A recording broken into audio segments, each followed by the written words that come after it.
때에 내가 널 넘어서 가리라.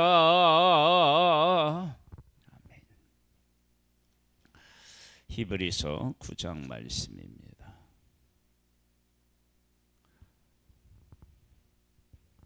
히브리서 9장은 성소와 지성소에서 제사장들이 제사를 지낸 것과 그 제물, 그리고 예수 그리스도가 우리를 구원하기 위해서 십자가를 지신 일, 이것을 비교해서 말씀하고 있습니다. 보겠습니다. 첫 언약에도 섬기는 예법과 세상에 속한 성소가 있더라. 예비한 첫 장막이 있고 그 안에 등잔대와 상과 진설병이 있으니 이는 성소라 일컫고, 제사를 지낼 때 크게 두 곳으로 나누어지잖아요. 성소와 지성소. 또 둘째 휘장 뒤에 있는 장막을 지성소라 일컫나니 금 향료와 사면을 금으로 싼 언약궤가 있고 그 안에 만나를 담은 금 항아리와 아론의 쌍난 지팡이와 언약의 돌판들이 있고 그 위에 속죄소를 덮은 영광의 그룹들이 있으니 이것들에 관하여는 이제 낱낱이 말할 수 없노라. 말할 수 없다고 얘기한 것은 지면상으로 하나하나를 설명하기가 어렵다, 이제 그런 의미도 있을 수 있겠지만, 다른 한편으로는 그것을 낱낱이 이야기할 필요도 없는 거예요. 왜냐하면 예수 그리스도가 우리를 위해서 이 땅에 오셨고 십자가를 지신 그 일 속에는 예수님이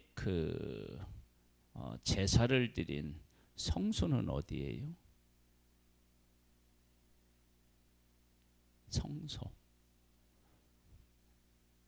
예수님이 드리신 성소.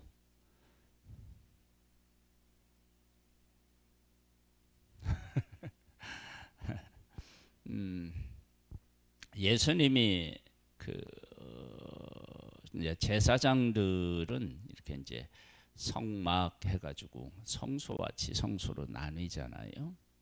그래서 성소에서 이제 내가 제사를 드릴 사람들이 제물을 가져와서 안수하고 잡고, 그리고 이제 제사장이 그 제물을 피를 뿌리고 이런 일들을 한다.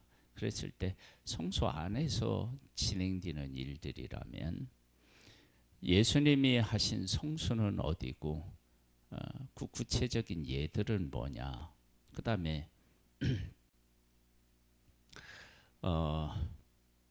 예수님이 들어가신 지성소는 어디냐. 지성소는 하나님의 우편이 지성소다.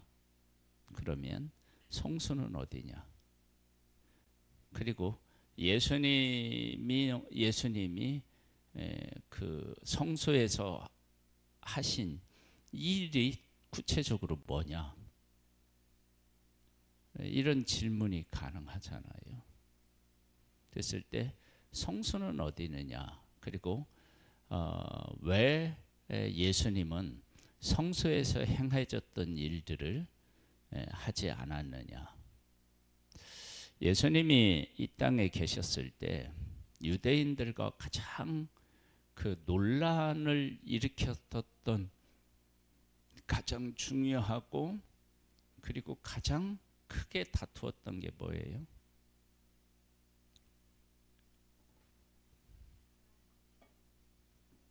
하나님이시다라고 하는 것도 있고요. 죄를 사하는 권세는 하나님에게 있는데 예수님이 뭐 하셨다고 했을 때요? 죄를 사했다고 했을 때 유대인들이 도저히 용납할 수가 없고 받아들일 수가 없었어요. 그러니까 이건 뭐냐면 예수님의 그 십자가상에서의 그 죽으심에서 성소는 예수님이 살고 계셨던 이 땅에 있는 이 땅에서를 성소로 보는 거예요. 왜? 예수님께서 한 사람 한 사람을 찾아가셔서 죄를 용서하시고 또 치유하시고 가르치시고 천국 복음 전하시고 이런 일들을 다 하셨는데 이것이 다 무엇을 우리에게 보여주기 위함이냐? 예수가 그리스도라고 하는 것을 분명히 보여주기 위한 거예요. 그리고 그것을 보여주고 예수 그리스도가 십자가에서 죽으시면 그 다음에 그러면 모든 제사는 한순간에 그 믿음으로 어떻게 해요? 믿음으로 끝나잖아요. 예수 그리스도를 믿음으로 모든 제사의 과정이 어떻게 돼요? 끝나요. 그러니까 예수가 그리스도라고 하는 사실을 사람들이 인식하고 깨닫고 그 예수 그리스도가 십자가에서 죽으시고 부활하신 그 예수 그리스도를 믿기만 하면 모든 제단은 일순간에 끝나요. 그러면 예수님이 이 땅에 오셔서 제사를 드리실 때 가장 중요한 요소가 뭐냐면 사람들이 예수를 그리스도로 인식하는 거예요. 아는 거예요. 깨달아는 거예요. 왜? 그분이 모든 것들을 다 하실 테니까요. 그래서 구약의 재물을 내가 가지고 가서 흠없는 재물을 가져가서 안수하여서 잡는다. 그 과정이 필요하지 않잖아요. 그렇죠? 뭐 씻고 이런 거, 그 다음에 뭐 피를 뿌리는 것도 우리가 예수 그리스도를 믿으면 그 믿는 그 믿음이 예수 그리스도의 피로 인해서 우리를 어떻게 해요? 정결케 하잖아요. 그러니까 구약에서 드리는 제사는 하나하나에 대한 것들이 다 과정을 통해서 지성소 이렇게 하나님 앞에 나아가는 과정이라면 우리들은 지금 예수가 그리스도라고 하는 사실을 믿으면 이 모든 것들이 다 어떻게 되냐면 충족돼요. 그래 한번 볼까요? 그래서 낱낱이 말할 수 없다는 것은 설명하기에 시간이 너무 걸린다. 편지로 써서 보내기에는 너무 길다. 이런 의미도 있을 수 있지만요. 진짜 의미는 뭐냐면 다 설명할 필요가 사실은 없어요. 자, 보겠습니다. 이 모든 것을 이같이 예비하였으니 제사장들이 항상 첫 장막에 들어가 섬기는 예식을 행하고 오직 둘째 장막은 대제사장의 홀로 1년에 한 번 들어가되 자기와 백성의 허물을 위하여 드리는 피 없이는 아니하나니 성령이 이로써 보이신 것은 첫 장막에 서 있을 동안에는 성소에 들어가는 길이 아직 나타나지 아니한 것이라. 이 장막은 현재까지의 비유니 이에 따라 드리는 예물과 제사는 섬기는 자를 그 양심상 온전하게 할 수 없나니 이런 것은 먹고 마시는 것과 여러 가지 씻는 것과 함께 육체의 예법일 뿐이며 개혁할 때에 맡겨둔 것이니라. 그러니까 구약에서 뭐 안수에서 전가하고 손을 씻고 피를 뿌리고 하는 이 모든 것들은 다 예수 그리스도가 오셔야만 된다라고 하는 것을 이야기한 거라는 거예요. 왜? 그런 것들로는 온전한 것들이 안 되니까. 그래서 제사에서 가장 중요한 것 두 가지를 말씀드렸죠. 하나는 뭐예요? 내가 죄인이라는 것과, 그리고 하나는 하나님에게 나아갈 수 있는 길이 있다라고 하는 거예요. 죄인인 모든 사람이 죄인인데, 죄인인 우리가 하나님에게 나아갈 수 있는 길이 있다고 보여준 것이, 저는 성막에서 제사 드리고 성막에서 제사 드리는 이 일이 가장 중요한 거라고 생각해요. 두 가지가, 나는 죄인인데 하나님에게 갈 수 있는 길이 있다. 이것이 바로 예수 그리스도를 믿는 거 아니에요? 나는 죄인인데 예수 그리스도로 말미암아 하나님에게 나아갈 수 있다. 그러니까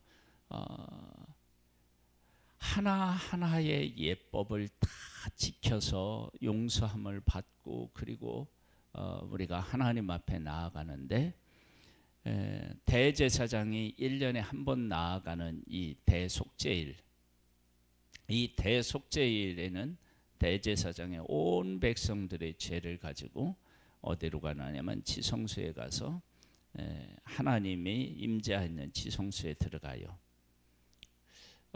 이것은 예수 그리스도가 온 인류를 위해서 이 역사상 단 한 번 하늘 지성소에 가신다. 그래서 예수님이 드린 제사는 사실 구약적인 그 성소에서 드린 제사로 말하면, 예수님이 드린 제사는 아직 끝나지 않았어요. 언제 끝나요? 재림할 때.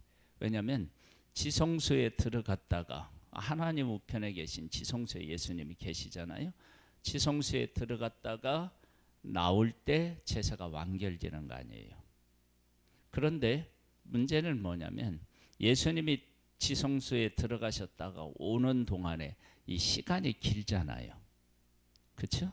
그런데 이렇게 시간이 길다는 것을 길지만 이게 문제가 안 된다라고 하는 것을 무엇으로 할 수 있느냐? 그러면 예수님이 지성소에 들어가셨는데 죽었나요? 아니죠. 살아계시잖아요.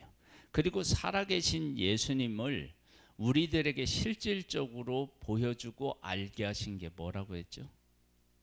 예수 그리스도의 이름을 우리에게 주었다고 했잖아요. 왜냐하면 예수 그리스도의 이름을 우리에게 주었다는 것은 그 예수 그리스도의 이름이 살아있다는 거잖아요.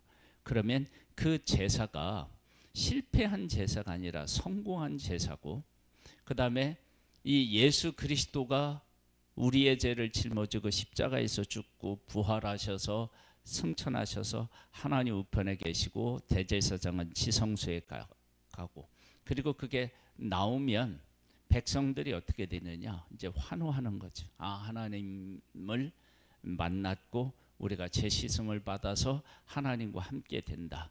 그러면 이제 예수님이 다시 오실 때 그러한 일이 구약적 제사로 설명하면 그렇게 설명이 가능합니다.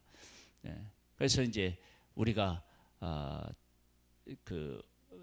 제가 설명드린 것처럼, 성경에 나와 있는 것처럼 그 사도행전에 베드로와 요한이 나면서부터 한 번도 걷지 못하는 그 얘기 뭐라고 얘기해요? 그렇죠. 우리가 가진 게 없다. 은과 금은 없다. 내게 있는 것으로 내게 명한다. 나사렛 예수 그리스도의 이름으로 일어나 걸어라. 왜 그런 내용들이 앞부분에 나와 있느냐? 그러면 이러한 예수 그리스도의 이름이 제자들에게 주어졌고, 그 예수 그리스도의 이름이 그렇게 걷지 못한 사람을 걷게 했다는 것은 이 예수님이 지금 살아계시다라고 하는 사실을 분명히 하기 위함이에요. 그래서 예수 그리스도의 이름을 우리에게 주신 것은 예수님이 이 땅에 오셔서 사시고 십자가에서 죽으시고 부활하시고 승천하셔서 우리 눈에 안 보이는데 그렇게 사신 것이 확실하다. 그 드린 제사도 하나님이 기뻐하시고 하나님이 받으시는 제사였다.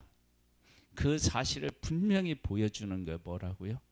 예수 그리스도의 이름을 우리에게 주신 거예요. 만약에 예수 그리스도가 실패했다면 예수 그리스도의 이름을 주어도 어떻게 해요? 아무런 것도 안 일어나겠죠. 근데 예수 그리스도의 이름이 우리 가운데 우리에게 주신 것은 그런 거예요. 그래서 우리가 기도하고 마칠 때마다 뭐라고 얘기해요? 예수님의 이름으로 기도한다는 거예요. 왜냐하면 우리는 부족하지만, 우리는 연약하지만 그 모든 것들을 지고 예수 그리스도가 하나님을 만나셨기 때문에 우리가 구하는 것도 사실은 다 부족하잖아요. 그래서 예수 그리스도의 이름을 의지해서 기도하는 거예요. 보겠습니다.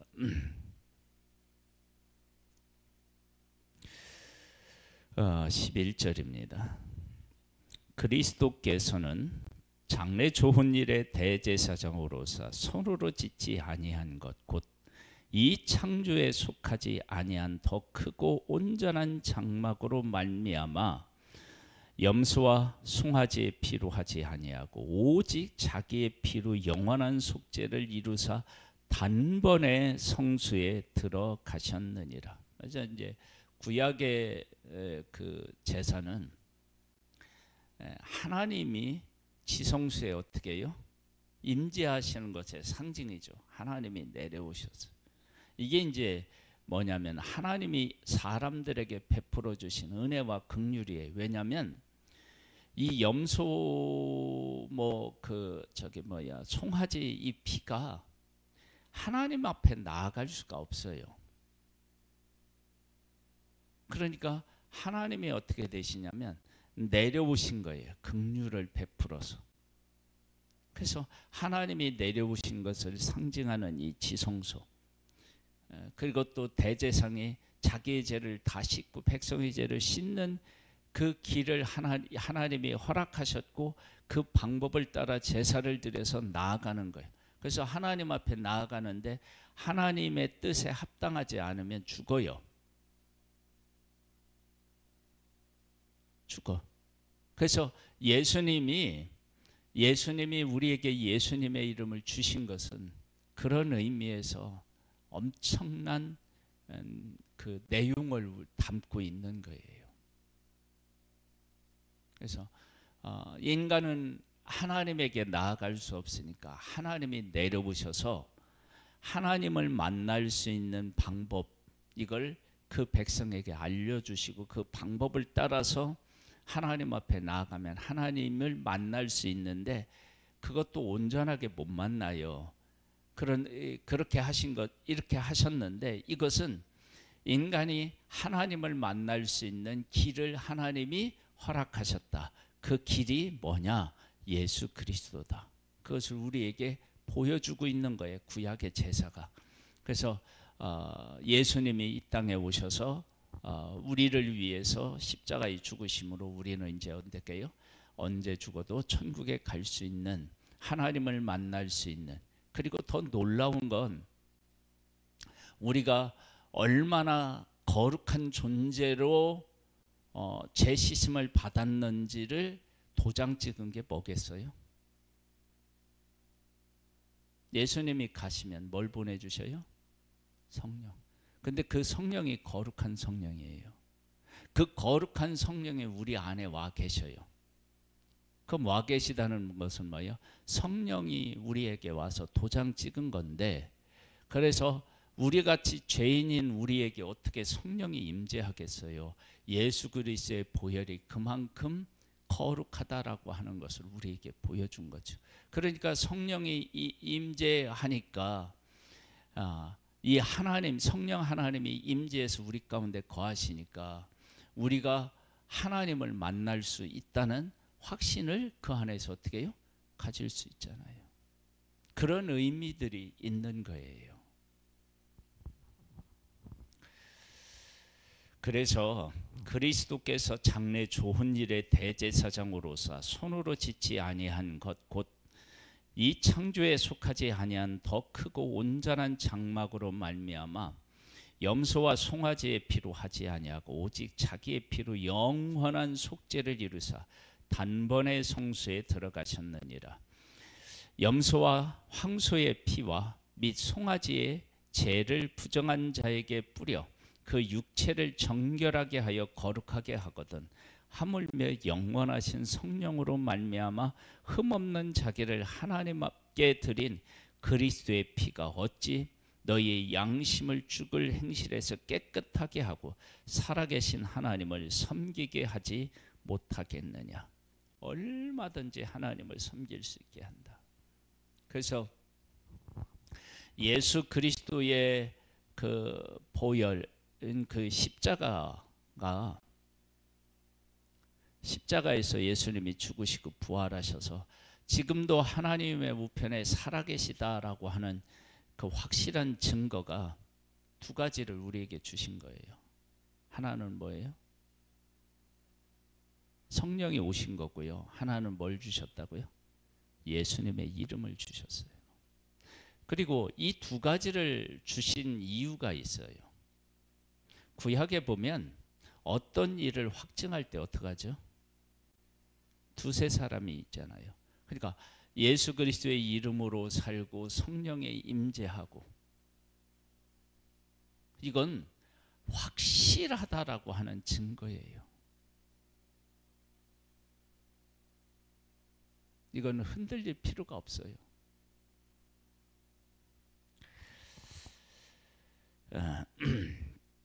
이로 말미암아 그는 새 언약의 중보자시니 이는 첫 언약 때에 범한 죄에서 속량하려고 죽으사 부르심을 입은 자로 하여금 영원한 기업의 약속을 얻게 한다고요? 얻게 한다. 그러니까 영원한 기업이 뭐겠어요? 하나님 나라 아니겠어요? 그걸 우리가 얻을 수 있는 거죠. 그래서 예수님이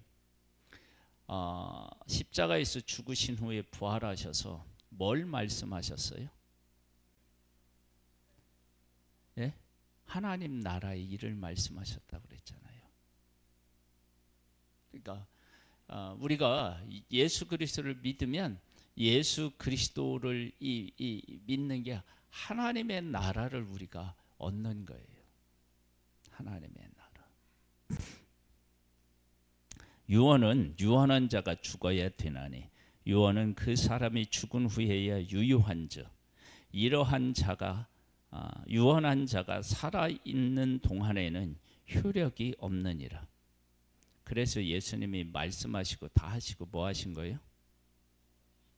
예, 죽어야 유언이 유효하니까요. 그러므로 첫 언약도 피 없이는 세운 것이 아니니 유언한 자가 죽어야 되니까 피를 흘려야 되겠죠. 그렇죠? 왜냐하면 하나님 앞에는 뭐는 안 돼요? 죽은 건 안 돼요. 살아있는 걸 드려야 돼요. 그래서 살아있는, 흠없는 살아있는 짐승을 잡았듯이 예수님도 살아계셨을 때 십자가에서 제물이 되신 거예요. 그러니까 죽는 건 아니에요. 우리가 인간적으로 나이가 많아서 죽는 것, 물론 그렇게 하면 유언이 유효하지만은 그러나 하나님 나라에서는 그러면 안 돼요. 살아있는 걸 드려야 돼요. 모세가 율법대로 모든 계명을 온 백성에게 말한 후 송아지와 염소의 피 곧 물과 붉은 양 털과 우슬초를 취하여 그 두루마리와 온 백성에게 뿌리며 이르되 이는 하나님이 너희에게 명하신 언약의 피라 하고 또한 그와 같이 피를 장막과 섬기는 일에 쓰는 모든 그릇에 뿌렸느니라. 율법을 따라 거의 모든 물건이 피로서 정결하게 되나니 피 흘림이 없은즉 사함이 없느니라. 그래서 모든 것들을 거룩하게 하는 거예요. 그러므로 하늘에 있는 것들의 무형은 이런 것들로서 정결하게 할 필요가 있었으나 하늘에 있는 그것들은 이런 것들보다 더 좋은 제물로 할지니라. 그러니까 하나님이 하실 것의 모형은 성소에 있잖아요. 모형이. 그래서 거기에서는 뭐 짐승의 피를 가지고 다 해요. 그런데 우리가 진짜 지성소에는 하나님 나라에 가려면 그것으로는 안 된다는 거예요. 그럼 뭘로? 예수 그리스도로의 피로만 가능한 거예요. 그래서 그리스도께서는 참것의 그림자를 손으로 만든 성소에 들어가지 아니하시고 바로 그 하늘에 들어가사 이제 우리를 위하여 하나님 앞에 나타나시고 대사장의 해마다 다른 것에 피로서 성수에 들어가는 것 같이 자주 자기를 드리려고 아니하실지니 그리하면 그가 세상에 계실 때부터 자주 고난을 받아 써야 할 것이로되 이제 자기를 단번에 제물로 드려 죄를 없이 하시려고 세상 끝에 나타나셨느니라.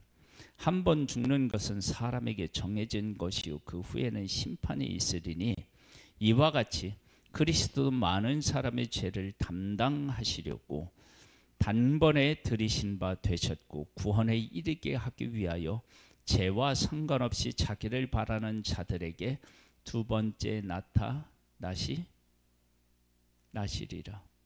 예수님이 지금 하나님 우편에 가 계시잖아요. 다시 재림하시잖아요. 그 재림하시면 우리는 어떻게 돼요? 이제 환호하는 거죠. 새로운 세상, 온전히 죄가 없는 새로운 세상이 열리는 거예요.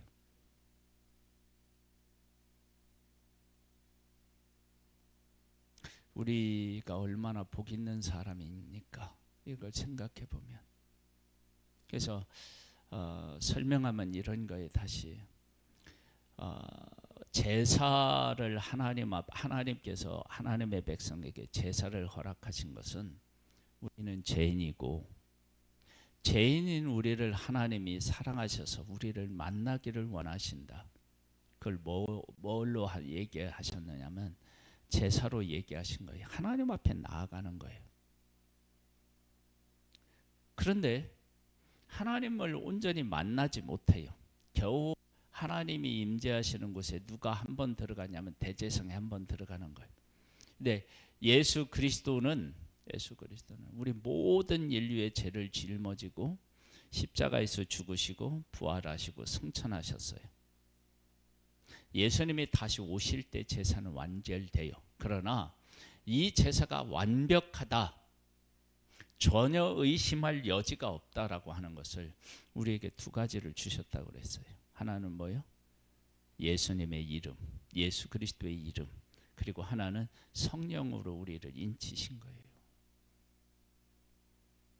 그래서 우리는 예수 그리스도의 이름으로 살아가고 성령의 은혜로 성령이 우리 가운데 오심으로 우리가 그 은혜를 힘입어 그 힘을 힘입어서 우리가 살아가는 거예요. 그리고 나서 예수 그리스도께서 이제 재림하시면 우리의 모든 인간의 죄에 대한 모든 것들이 다 해결되고 새 하늘과 새 땅이 우리에게 열리게 됩니다. 이 은혜를 우리가 지금 입고 살아가고 의심할 필요가 없는 확신을 해도 되는 그런 일들 속에 우리가 거하고 있다는 것입니다. 그러니 우리가 얼마나 감사합니까? 오늘도 감사하고 감사하며 예수 그리스도의 이름으로 살고 성령의 임재를 확인하며 살아가는 복된 날 되시기를 주님의 이름으로 축복합니다. 하나님 아버지 감사합니다. 우리를 얼마만큼 사랑하시는지 예수 그리스도 독생자를 십자가에 못 박아 우리를 하나님의 자녀가 되는 권세를 허락하셨습니다. 그리고 성령을 우리에게 허락하셨습니다. 이 귀하신 은혜를 찬양하고 찬미하며 이 큰 은혜 가운데 있음을 잊지 않고 우리가 하늘의 것을 누리며 살아가는 복된 우리들 삶이 되기를 소망합니다. 감사와 찬양과 영광을 돌려드리오며 예수 그리스도의 이름으로 기도드립니다. 아멘. 하늘에 계신 우리 아버지여, 이름이 거룩히 여김을 받으시오며 나라의 임하옵시며 뜻이 하늘에서 이룬 것 같이 땅에서도 이루어지리이다. 오늘날 우리에게 일용할 양식을 주옵시고 우리가 우리에게 죄 지은 자를 사하여 준 것 같이 우리 죄를 사하여 주옵시고 우리를 시험에 들게 하지 마옵시고 다만 악에서 구하옵소서. 대개 나라와 권세와 영광이 아버지께 영원히 있사옵나이다. 아멘.